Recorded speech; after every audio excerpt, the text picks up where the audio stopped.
'Twas the night before Christmas, when all through the house not a creature was stirring, not even a mouse. The stockings were hung by the chimney with care, in hopes that St. Nicholas would soon be there. The children were nestled all snug in their beds, while visions of sugar plum danced in their heads. And Mama in her kerchief and I in my cap just settled our brains for our long winter's nap, when out on the lawn arose such a clatter, I sprang from my bed to see what was the matter.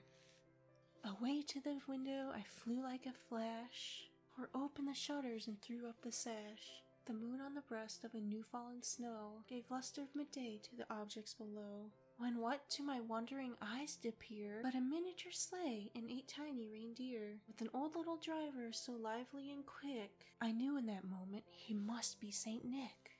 More rapid than eagles his coursers they came, he whistled and shouted and called them by name.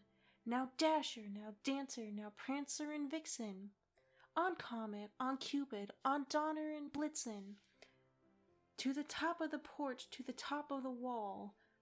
Now dash away, dash away, dash away all. As leaves that were before the wild hurricane fly, when they meet with an obstacle and mount to the sky, so up to the housetop the coursers they flew, with the sleigh full of toys and St. Nicholas too. And then in a twinkling I heard on the roof the prancing and pawing of each little hoof. As I drew in my head and was turning around, down the chimney St. Nicholas came abound. He was dressed in all fur from his head to his foot, and his clothes were all tarnished with ashes and soot. A bundle of toys he had flown onto his back, and looked like a peddler just opening his pack. His eyes, how they twinkled, his dimples, how merry! His cheeks were like roses, his nose like a cherry. His droll little mouth was drawn up like a bow, and the beard on his chin was as white as the snow. The stump of a pipe he held tight in his teeth, and the smoke it encircled his head like a wreath. He had a broad face and a round little belly that shook when he laughed like a bowl full of jelly. He was chubby and plump, a right jolly old elf, and I laughed when I saw him, in spite of myself.